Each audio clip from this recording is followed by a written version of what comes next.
welcome to the Doom Scroll News Report here on Radio Taiwan International, where I, Amanda Stevens, and my co-host, Hannah Belinsky, two writers, political by necessity, cover some of the biggest international news stories dominating our feeds from the last week.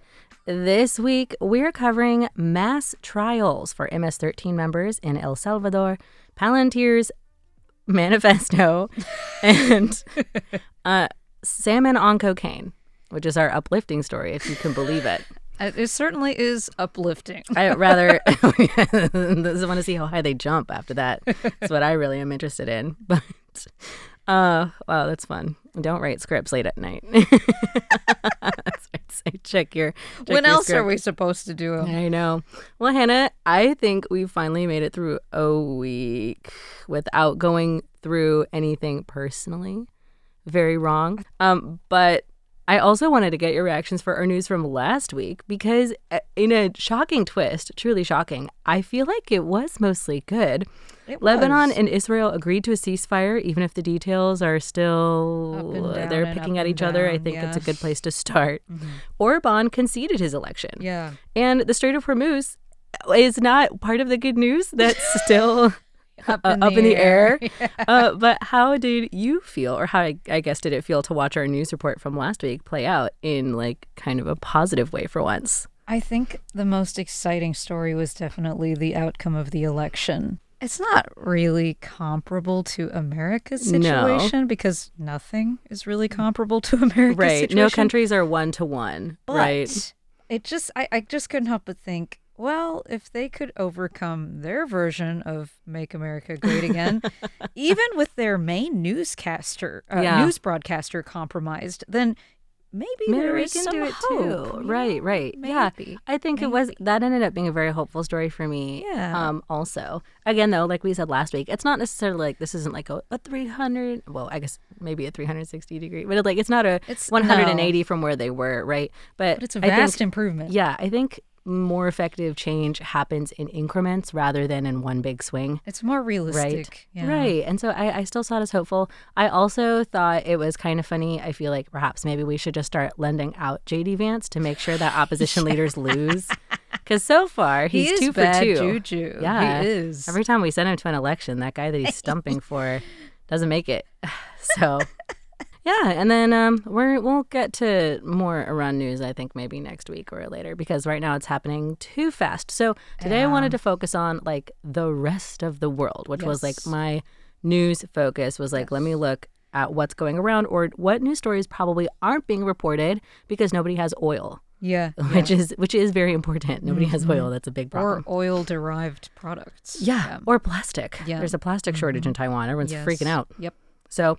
Anyway, what I found out is that there are mass trials for supposed MS-13 members going on in El Salvador. And that story caught my attention and then kept my attention because the numbers in the story just like kept getting crazier. So I'm going to break into that. El Salvador is holding a series of mass trials for members of the gang MS-13. The majority of these people who are on trial are currently being held in sicko. 486 people are being tried, including 73 of those who are being tried in absentia for ordering more than 47,000 crimes between 2012 and 2022. The list of crimes includes, but is not limited to, femicide, forced disappearances, murder, arms sales, extortion, participation in a wave of gang violence in 2022 that killed 87 people in just one weekend, and, quote, rebellion for attempting to maintain territorial control to establish a parallel state. Whatever that means. End quote. All according to the BBC and AP. While some human rights experts have said that this kind of trial assumes guilt and limits defendants' access to things like legal representation, the Attorney General's office says it has compelling evidence which should be enough to cinch the maximum possible sentencing. Hannah, what are your thoughts so far? I'm glad you picked this topic because this was an important story for me to look further into. Yeah. Up until this point, and this makes me sound ridiculous, my impression of MS-13 has been informed almost entirely by memes. And it has made me feel like it's just this administration's fixation. Like right. instead of the build the wall, it's MS-13. But it's been a boogeyman in the closet for a long time. It has. As it turns out, though, there actually is a reason to be afraid of this gang. And, you just made like a long laundry list of many reasons. Of their crimes. Yeah. And so this trial was a long time coming, honestly. Yeah, absolutely. That was where the story started. Mm-hmm. Now, there are a couple of things that piqued my interest from there, because if you can believe it, Hannah, there is more to it than that. Tell me more. Like a lot more. So this is all happening as part of Salvadoran President Nayib Bukele's war on crime. Sounds familiar. Which he began after that wave in 2022. The country has been in a state of emergency, also called a state of exception, ever since. So that's 4 years of a state of emergency. This war on crime and extremely harsh way of dealing with prospective criminals is credited with dropping the country's homicide rate from one of the highest in the world to below that of the United States. Again, all in just 4 years. So it's kind of working. If you look at the numbers, just those numbers, it looks really good. Yeah. Unfortunately, I have some other numbers. Give me the numbers. So, however, it's called a state of exception because these years have seemingly been an exception for people's human rights. Of course. Yeah. So fundamental rights, including knowing why you've been arrested, the right to legal counsel, the need to get a warrant to intercept communications, have all been waived. And also, you can now be kept for up to 15 days without an initial hearing. It used to be like 24 hours or 74 hours, something like that. That's Authorities like 2 weeks. say they've arrested roughly 91,300 people allegedly connected to the gangs. That number blew my mind. I just arresting anybody. My boyfriend thought I'd hurt myself because I was just like in shock at my computer. 91,300 people allegedly connected to gangs over these 4 years.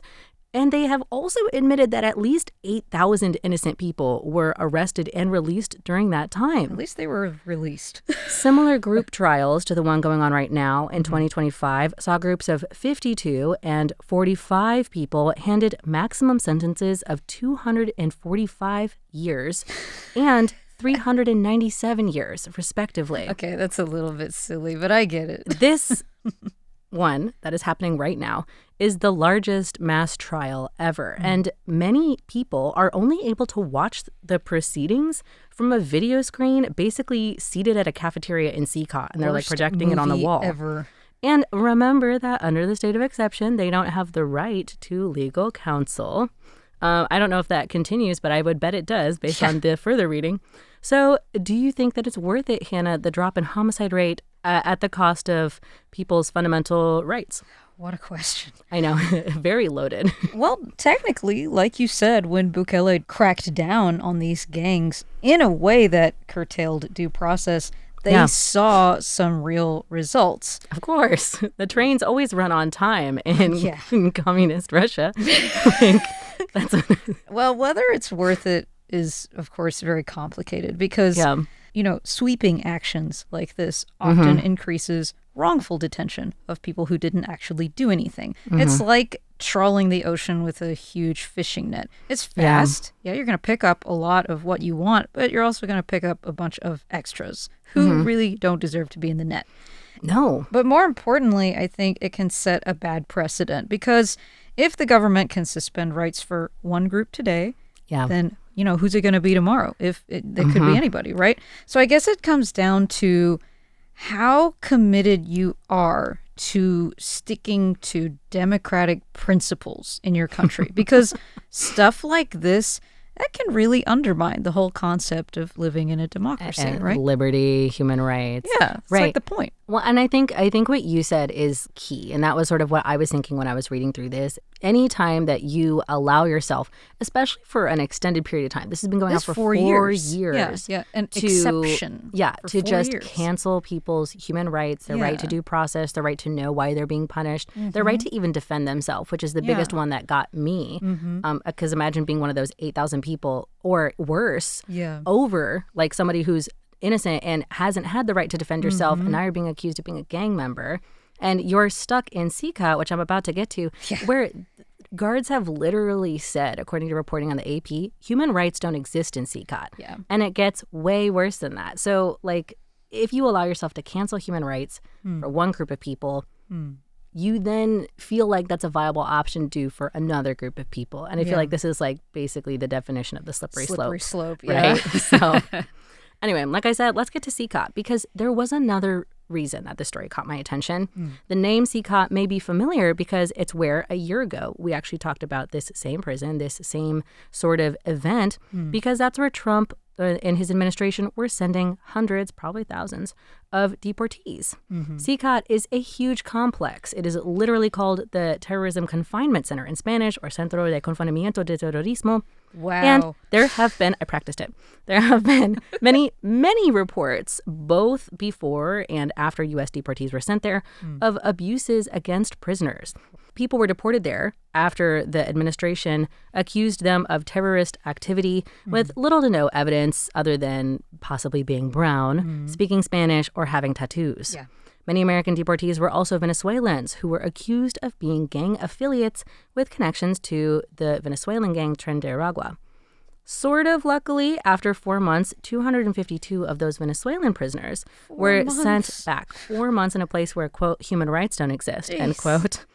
They were sent back to Venezuela, which is good news, bad news, because a lot of them were fleeing persecution there. That sucks. But at least they were removed from CCOT, right? However, The Guardian reports that 36 Salvadorians that the U.S. also sent to CCOT, also under those same conditions, like they maybe didn't even have a criminal record, have just disappeared. Well, that's great. With no record of where they are and no accountability for their families. Which brings me back to these sweeping trials. It is very likely that many, if not all, of those who are accused in this trial will get sentences of over 100 years if we follow the precedent of the previous two trials, right? So, and in my mind, I feel like it's possible that the United States may have put some of them there. And even more likely that at least a few of the people in this group do not deserve it.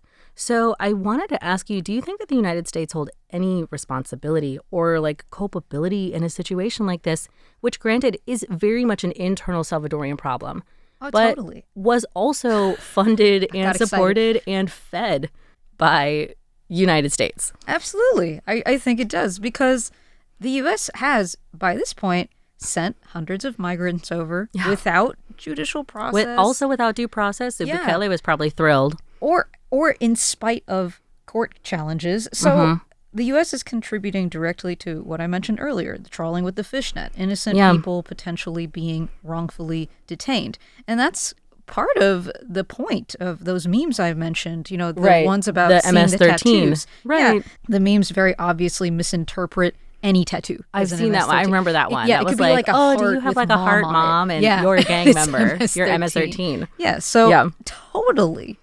Now, are they going to do anything about it? Is anything going to be done about it? Absolutely not. I mean, that's kind of how the U.S. moves, right? Yeah. Move fast, break things, don't apologize, take oil. Yep. God, it's like a slogan now. Yeah. But hey, if you do have the bandwidth, read about it and know what's going on, because I think knowing about these kind of situations in other countries can help us to recognize or understand why similar actions are dangerous to implement in our own.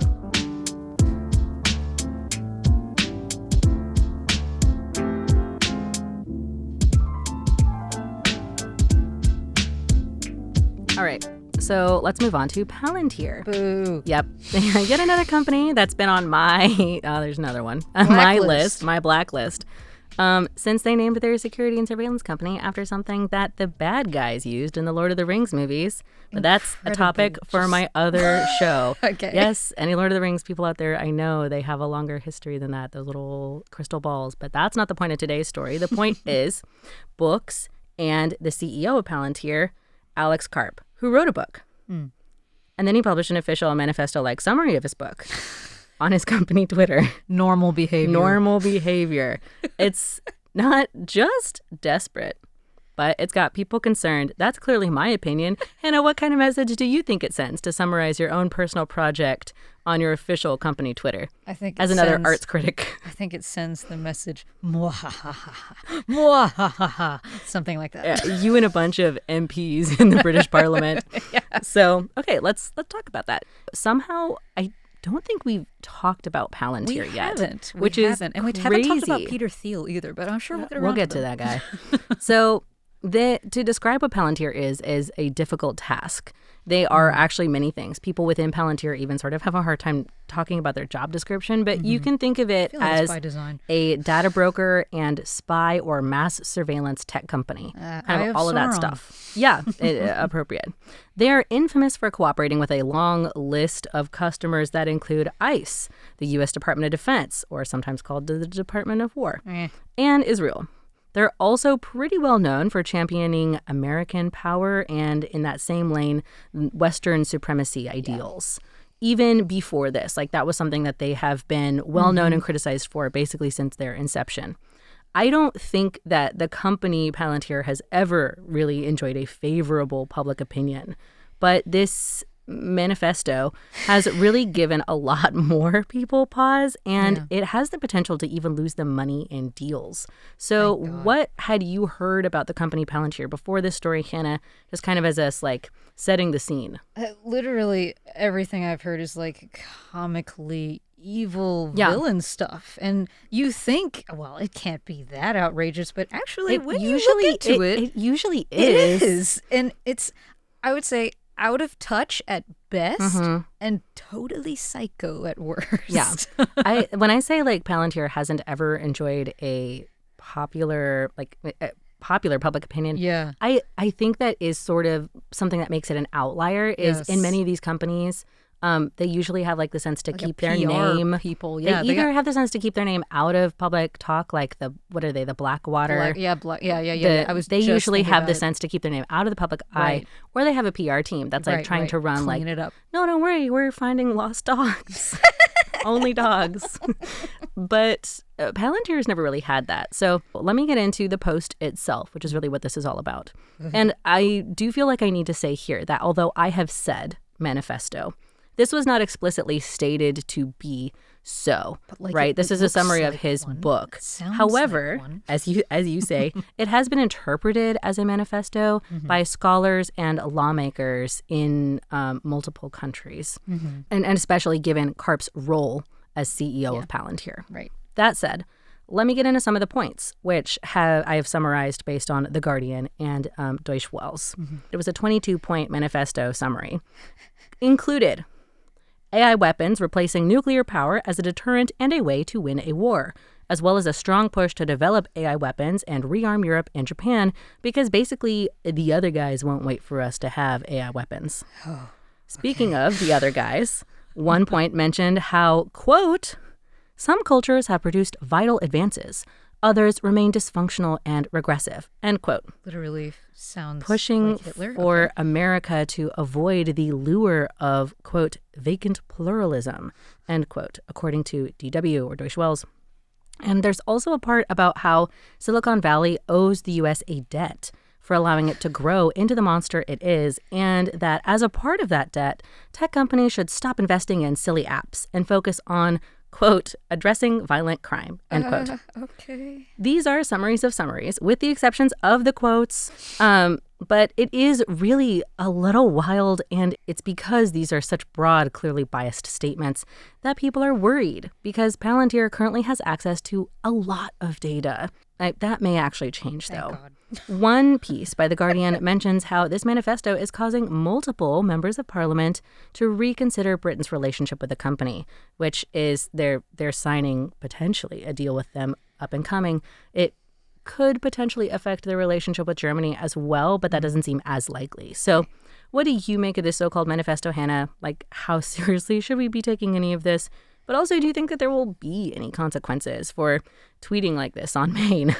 The thing is, while I think this guy seems genuinely kind of off his rocker, I think we would also be stupid not to take it seriously, because these people, these billionaire tech guys, they can exert an enormous amount of power and influence. And so dismissing this manifesto as the ramblings of an uber-rich crackpot is just, I don't think it's very wise. Like either it means nothing, or we end up caught with our pants down, and I'd rather we not be caught with my pants down. You know what I mean? Yeah. So I do think we need better to take it seriously and have it amount to nothing than to dismiss it as an upset art student and not pursue that further. Upset art student. I see what you did there. I think we need to lean into how weird and unsettling this is and make sure everyone understands how dangerous these guys can be, even if it sounds like nonsense, because I think they can put anybody in their pocket. Now, as for consequences, that's really up in the air. Yeah. I would encourage you to read into Palantir because there is a lot of information out there about what they do, even if they don't want to say exactly what they do. Yes. And we'll be back with a very quick palate cleanser, but I guess that's kind of on brand with what the story itself is. Yeah.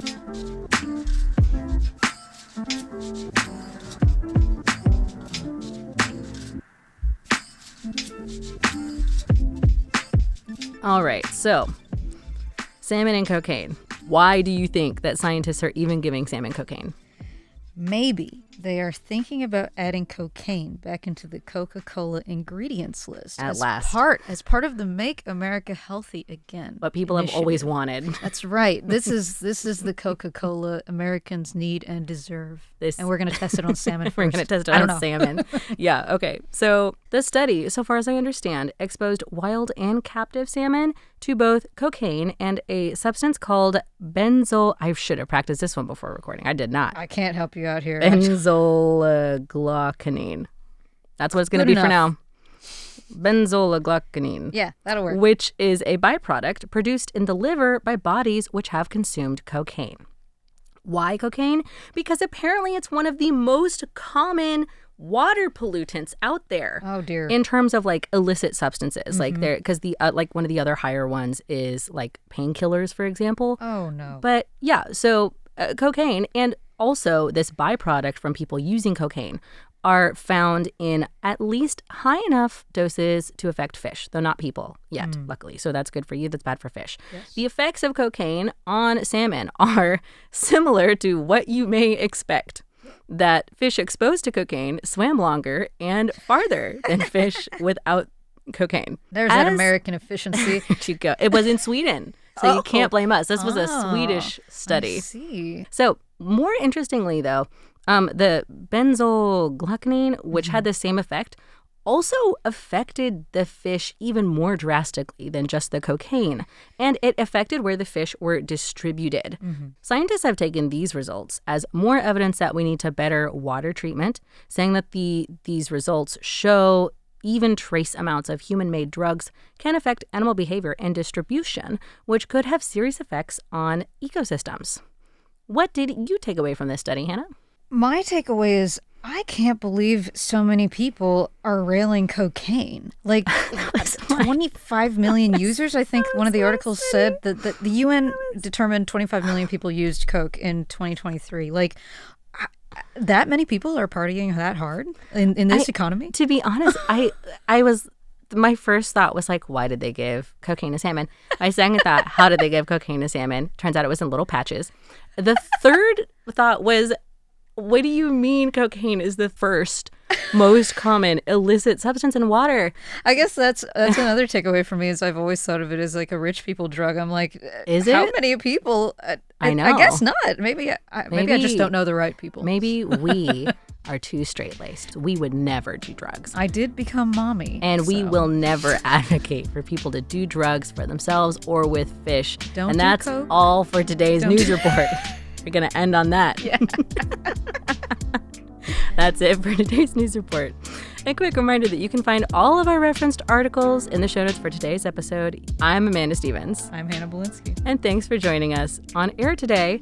Tune in tomorrow for more programs by Radio Taiwan International. And in the meantime, remember to stop scrolling and touch grass, not lake water. We'll see you next time.